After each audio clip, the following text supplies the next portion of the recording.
السلام علیکم ورحمۃ اللہ وبرکاتہ ان الحمد للہ نحمده ونستعینه ونستغفره ونعوذ باللہ من شرور انفسنا ومن سیئات اعمالنا من يهده الله فلا مضل له ومن يضلل فلا هادي له واشهد ان لا الہ الا اللہ وحدہ لا شریک له واشهد ان محمدا عبدہ ورسولہ۔ حضرات، اصول فقہ کے دوسری کلاس میں ہم لوگ آج پڑھیں گے کہ فقہ کی اصطلاحی تعریف کیا ہے۔ گزشتہ کلاس میں ہم نے معلوم کیا کہ فقہ کے لغت کے اعتبار سے، ڈکشنری کے حساب سے، لٹریچر میں اس کا معنی کیا ہے، سوچنا سمجھنا غور کرنا کو فقہ کہا جاتا ہے۔ پھر فقہ کی ضرورت اور اہمیت کیا ہے، فقہ کس کو کہا جاتا ہے، اس تعلق سے بات آئی تھی۔ تو ہم نے معلوم کیا کہ فقہ ہی دین ہے اصل، اور دین کی سمجھ بوجھ حاصل کرنا ہر انسان پر ضروری ہے، تو فقہ بھی حاصل کرنا ضروری ہے، کیونکہ اللہ نے فرمایا، بنیادی حدیث ہم نے لی تھی صحیح بخاری کی، کہ میں یرید اللہ بہ خیرا یفقہہ فی الدین، اللہ تعالیٰ جس آدمی سے خیر کا ارادہ کرتا ہے اس کو دین کی سمجھ دیتا ہے۔ تو سمجھ دین کی سمجھ یہ اللہ کی خیر ہے جو اللہ تعالیٰ چاہتا ہے۔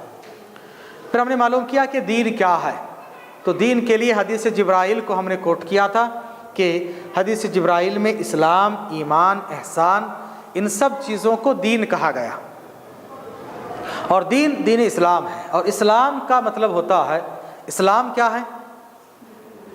اسلام کی ڈیفینیشن only submitting، یہود اور نصارہ بھی they submit to اللہ، وہ بھی اپنے آپ کو اللہ کے حوالے کرتے ہیں، رسول اللہ صلی اللہ علیہ وسلم کے طریقے سے۔ وہ بھی ایک بات، صحیح معنی میں دین کی اصل تعریف، دین اسلام کی اصل تعریف ہے، اس میں 3 باتیں ہیں۔ نمبر 1 اچھی طرح یاد رکھیے، الاستسلام للہ بالتوحید،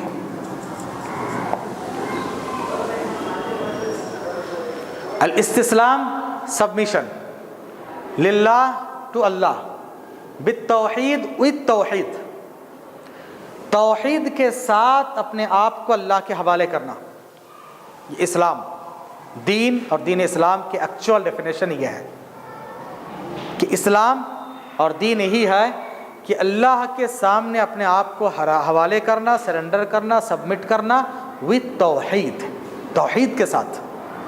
ہمارے اور یہود نصارہ میں یہی فرق ہے، وہ بھی اللہ کے سامنے اپنے آپ کو سرنڈر کرتے، اللہ کی مرضی کے مطابق چلنے کی کوشش کرتے، اللہ کے احکام مانتے ہیں، لیکن توحید کے ساتھ نہیں ہے، توحید کے بغیر فائدہ نہیں ہے۔ اسلام پیس ہوتا ہے، اسلام کے اندر پیس ہے، اسلام کے ایکچوئل میننگ ہے سبمیشن ٹو اللہ وتھ توحید۔ اسلام کی ایکچوئل میننگ ہے سبمٹ کرنا، اپنے آپ کو سبمٹ کرنا، سبمیشن کیسے، اس کے لیے اہل علم نے اسلام اور دین کے کمپلیٹ ڈیفینیشن یہ بیان کیے۔ 3 باتیں ہیں، نمبر 1 یہ، نمبر 2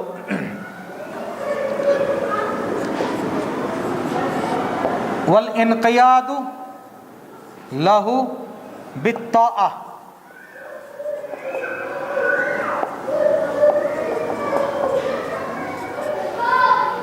والانقیاد لہ بالطاعہ، اطاعت و فرما برداری کے ساتھ اللہ تبارک تعالیٰ کے تابع ہو جانا، اللہ تعالیٰ کو مان لینا، اللہ کی اوبیڈینسی کرنا، اللہ نے جیسے بتایا ویسے کام کرتے ہوئے، اللہ اس کے رسول نے جیسے بتایا ویسے اللہ اس کے رسول کی تابعداری کرنا، یہ اسلام ہے۔ توحید کے ساتھ اپنے آپ کو اللہ کے حوالے کرنا، پھر اس کے بعد عمل کرنا، اللہ اس کے رسول کے طریقے کے مطابق عمل کرنا، اور تیسرا البراءۃ من الشرک و اہلی،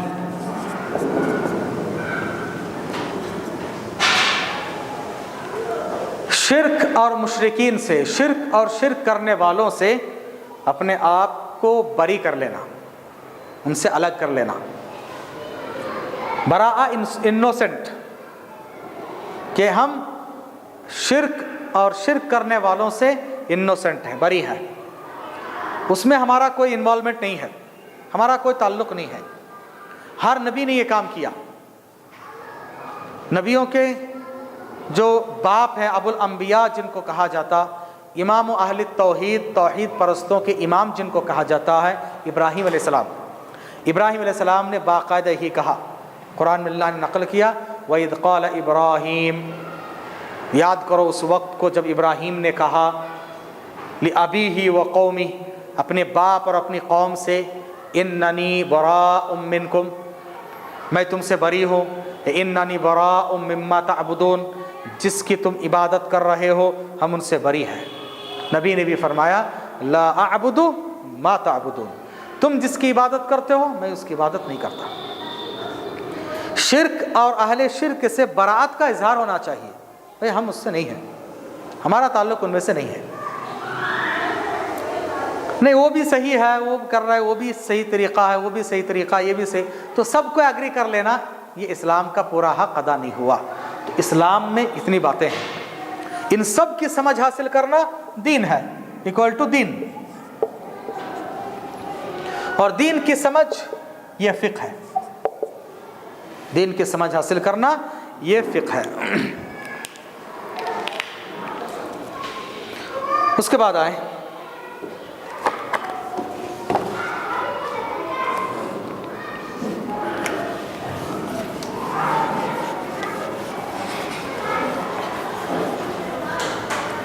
فقہ کی اصطلاحی تعریف. ٹیکنیکل ٹرم میں فقہ کس کو کہا جاتا ہے؟ ٹیکنیکل ٹرم میں فقہ کس کو کہا جاتا ہے؟ تفصیلی، اس کو بولتے ہیں اصطلاحی تعریف. اصطلاحی تعریف، ٹیکنیکل ڈیفینیشن.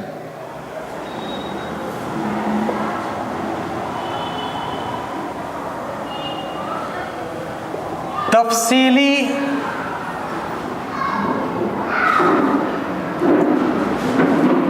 دلائل کے ساتھ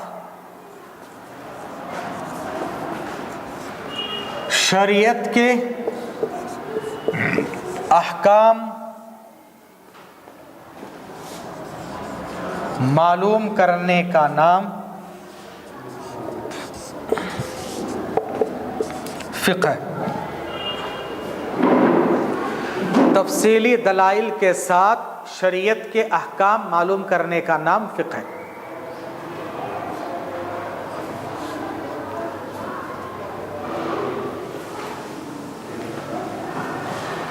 عربی میں کہتے ہیں هو العلم بالاحکام الشرعیہ بأدلتها تفصیلیہ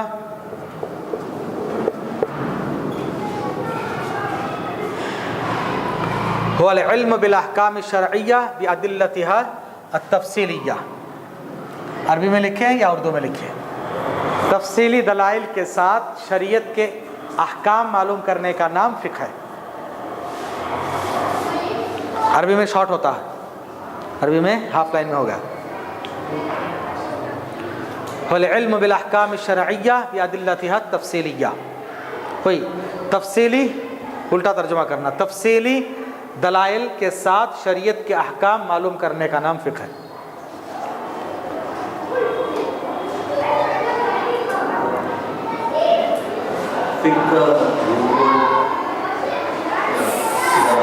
وہی ہے، سیم ہے، فا قاف ہا،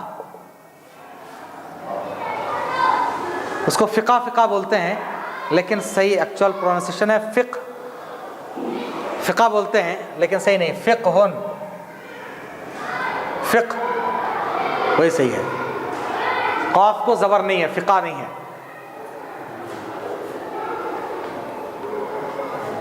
تو فقہ کے ڈیفینیشن میں ہم نے اگر غور کریں ہم تو دو باتیں ہیں بنیادی طور پر. تفصیلی دلائل کے ساتھ شریعت کے احکام معلوم کرنے کا نام فقہ ہے. دو چیزیں ہیں. کیا ہے؟ ایک ہے تفصیلی دلائل. نمبر ایک، دلائل کو سامنے رکھ کر شریعت کے احکام معلوم کرنے کا نام فقہ ہے. تو فقہ میں کیا چیزیں ہیں؟ دو باتیں ہیں صرف. دلائل کو سامنے رکھ کر احکام معلوم کرنا، دلائل کو سامنے رکھ کر احکام معلوم کرنا، اس کو کہتے ہیں فقہ. اور اصول فقہ میں بس یہی دو باتیں ہوتی ہیں. پورے اصول فقہ کیا ہے؟ دلائل اور احکام. ختم. دلائل اور احکام. دلائل کیا ہے، احکام کیا ہے، اتنا معلوم کر لیے تو اصول فقہ ختم، اور کچھ نہیں. دلائل، احکام کو مسائل بھی بولتے ہیں. مسائل، مسئلہ، مسائل. یہ مسئلہ کیا، وہ مسئلہ کیا. مسئلہ اس کی جمع ہے مسائل. تو دلائل کے ذریعے سے مسائل معلوم کرنے کو فقہ بولتے. فقہ کیا ہے؟ دلائل کے روشنی میں مسائل معلوم کرنا. یہ ہمارا طریقہ ہے. ہم جو فقہ پڑھتے ہیں دلائل کو سامنے رکھ کر مسائل نکالنا، احکام معلوم کرنا. اب اس کے لیے آپ کو کیا معلوم کرنا؟ سب سے پہلے دلائل کیا ہے، جو بیس ہے. دلائل بیس ہے. دلائل کو بیس بنا کر جو بلڈنگ بناتے ہیں وہ فقہ ہے، وہ احکام ہے، وہ مسائل ہے، شریعت کے مسائل ہیں. اب ابھی مسائل معلوم کر رہے تھے کہ بھائی یہ پانی کیسا، وہ پانی کیسا، یہ استعمال کرنا جائز ہے یا ناجائز ہے. یہی جائز، ناجائز، فرض، حلال، حرام، مستحب، مکروہ، اس کو کہتے ہیں احکام. حکم کی جمع احکام. اس کا حکم کیا بھائی، مطلب اس کا مسئلہ کیا ہے. تو مسئلے مسائل معلوم کرنے کا نام فقہ ہے. کس کی روشنی میں؟ دلائل کی روشنی میں. کسی فلاں کی بات، فلاں کی بات، فلاں امام کی بات نہیں، دلائل کی روشنی میں معلوم کرنے کا نام فقہ ہے. تو سب سے پہلے ہمیں کیا معلوم کرنا ہے؟ دلائل. تو یہ ڈیفینیشن اچھی طرح سے آپ یاد کر لیجئے کہ دلائل، تفصیلی دلائل کے ساتھ شریعت کے احکام معلوم کرنے کا نام فقہ ہے. تفصیلی دلائل کے ساتھ شریعت کے احکام معلوم کرنے کا نام فقہ ہے.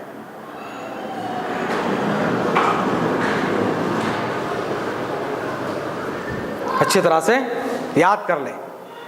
والعلم بالاحکام الشرعیہ بادلتها تفصیلیہ. شرعی تفصیلی دلائل کے ساتھ شریعت کے احکام معلوم کرنے کا نام فقہ ہے. ٹھیک ہے یہاں تک؟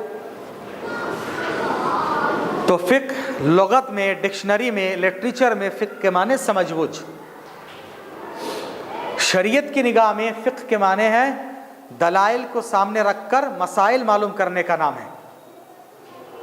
اب آئیے سب سے پہلے یہ دیکھتے دلائل کیا ہے. فقہ میں، فقہ کی تعریف میں دو باتیں بنیادی طور پر ہوتی ہیں. نمبر ایک دلائل اور نمبر دو احکام.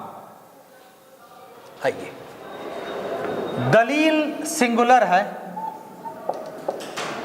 دلیلن اس کی جمع ہے دلائل یا ادلہ.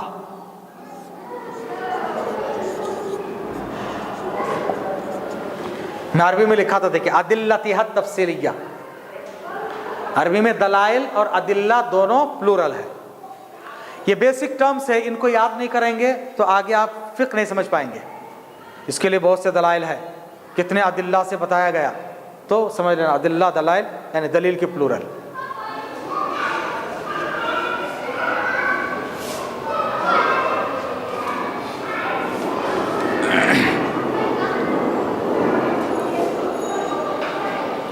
دلیل اس کی پلورل ہے دلائل یا ادلہ. دلیل کیا کیا ہیں؟ بنیادی طور پر شریعت کے دلیل دو ہیں. بنیادی دلائل قرآن اور حدیث. قرآن اور حدیث.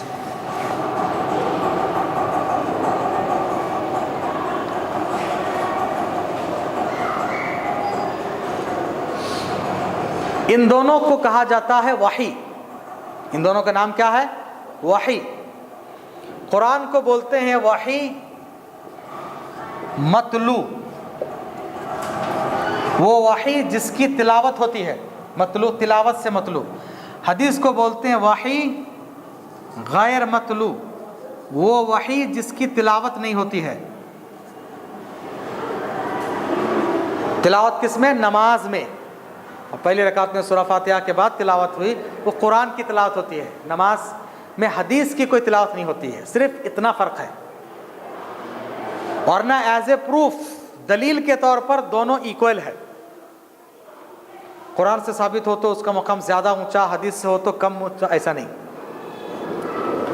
قرآن سے ایک بات ثابت ہو جائے اس کا جتنا اونچا مقام ہے، حدیث سے بھی ثابت ہو جائے سیم مقام ہے. قرآن و حدیث کا درجہ دلیل اور حجت کے اعتبار سے سیم ہے.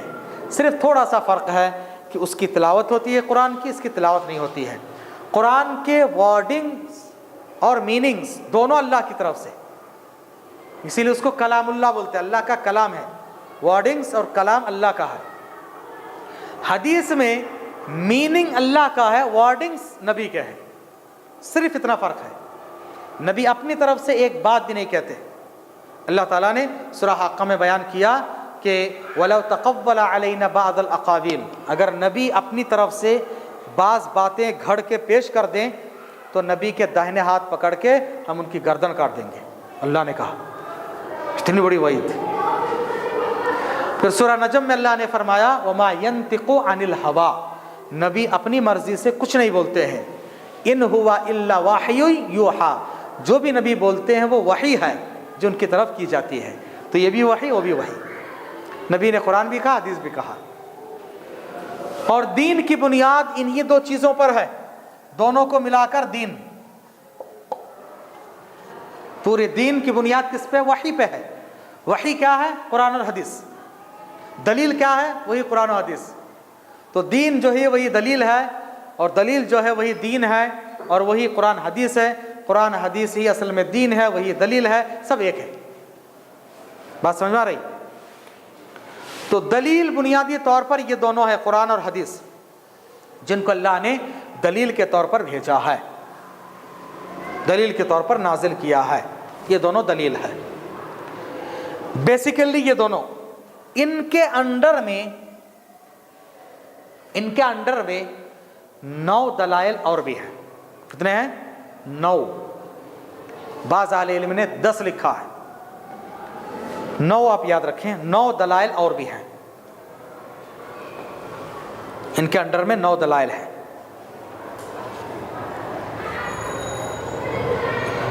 قرآن کیا ہے آپ نے معلوم کر لیا ہے کہ قرآن اللہ کا کلام ہے، عام مخلوقات کے کلام نہیں ہے. ہم نے عقیدے کے چیپٹر میں معلوم کیا، عقیدہ طحاویہ میں معلوم کیا. 23 سال میں تھوڑا تھوڑا کر کے نازل ہوا. پھر اللہ نے قرآن و حدیث کی حفاظت کی. حدیث کیا ہے؟ اصول حدیث میں تفصیل کے ساتھ ہم نے معلوم کر لیا. حدیث کے قسمیں کیا کیا ہیں، یہ دونوں تفصیل کے ساتھ معلوم کر لیے ہیں. ان کے جو انڈر میں ہے نمبر 1 دکھائی دے رہا، نمبر 1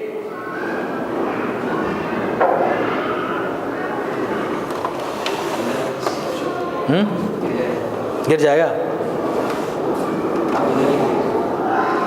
ادھر لکھیں. ٹھیک، اس کو ادھر رکھ لیتے ہیں، ادھر کر دیں گے تو دکھے گا. تکلیف ہو رہی؟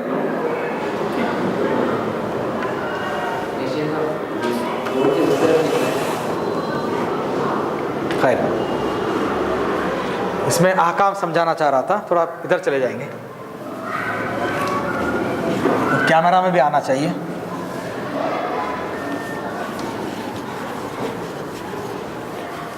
فقہ میں بنیادی طور پر 2 باتیں ہوتی ہے، ایک ہے دلائل اور دوسرے ہے احکام. دلائل یہ دلیل کی جمع ہے، دلیل سنگولر ہے، پلورل ہے دلائل یا ادلہ. بنیادی طور پر 2 ہے، قرآن اور حدیث. قرآن کو وحی متلو کہتے ہیں وہ جس کی تلاوت ہوتی ہے. حدیث کو وحی غیر متلو کہتے ہیں جس کی تلاوت نماز میں نہیں ہوتی. ان دونوں کے انڈر میں 9 دلائل اور بھی ہیں. نمبر 1 قول صحابہ.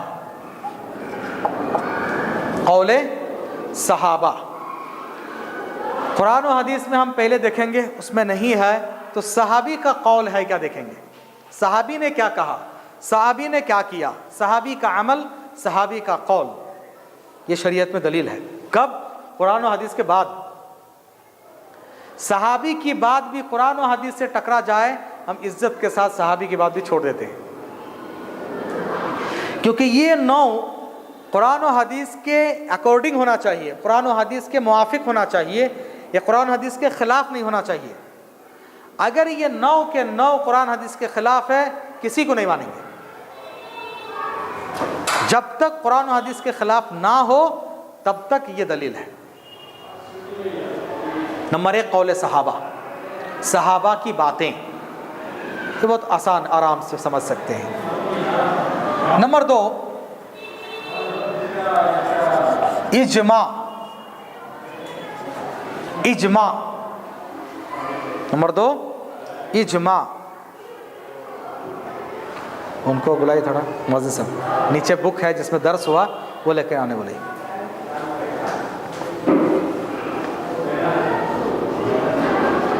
اجماع.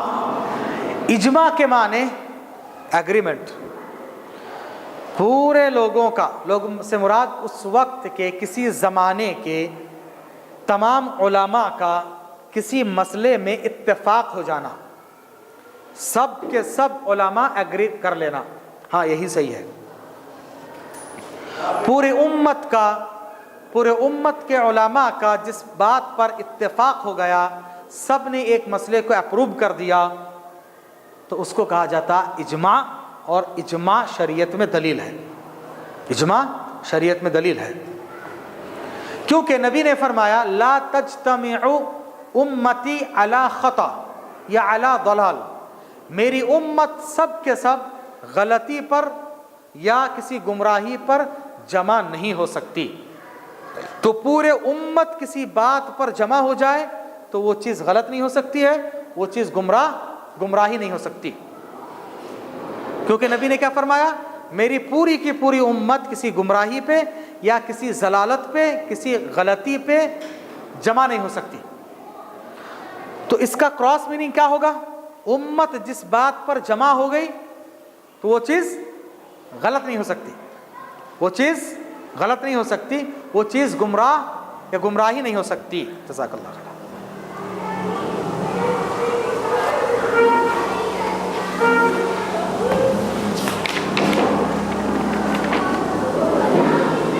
اجماع.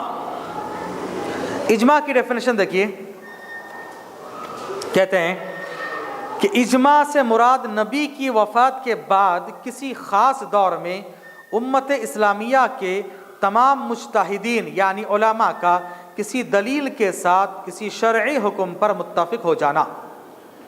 یہ اجماع کے لیے بھی قرآن و حدیث سے کچھ کلوز ملنا، اشارہ ملنا، ہنٹس ملنا، سرات کے ساتھ نہیں لیکن ہنٹس ملنا. اجماع شریعت میں دلیل ہے، اس کے دلائل. اجماع شریعت میں دلیل ہے، اس کے دلائل. جیسے کہ ابھی میں نے کہا کہ نبی نے فرمایا پوری امت غلطی پر جمع نہیں ہو سکتی. تو امت نے کسی بات پہ پورے کے پورے متفق ہو گئے، اس کو ماننا. امت نے ایگری کر لیا بخاری مسلم میں جتنی حدیثیں صحیح ہے مان لینا، اس کے خلاف جانا غلط ہے. اور جو اجماع کے خلاف جائے گا تو ان کے لیے بڑی وعید ہے. قرآن میں اللہ نے سورہ نساء آیت نمبر 115 میں فرمایا، نساء 115، کہا کہ وَمَن يُشَاقِقِ الرَّسُولَ، جو رسول کے مخالف جائے، مِن بَعْدِ مَا تَبَيَّنَ لَهُ الْهُدَى، ہدایت واضح ہو جانے کے بعد، وَيَتَّبِعْ غَيْرَ سَبِيلِ الْمُؤْمِنِينَ، اور مومنین کے راستہ چھوڑ کر دوسرے راہوں کی اتباع کر لیں. المؤمنین سے مراد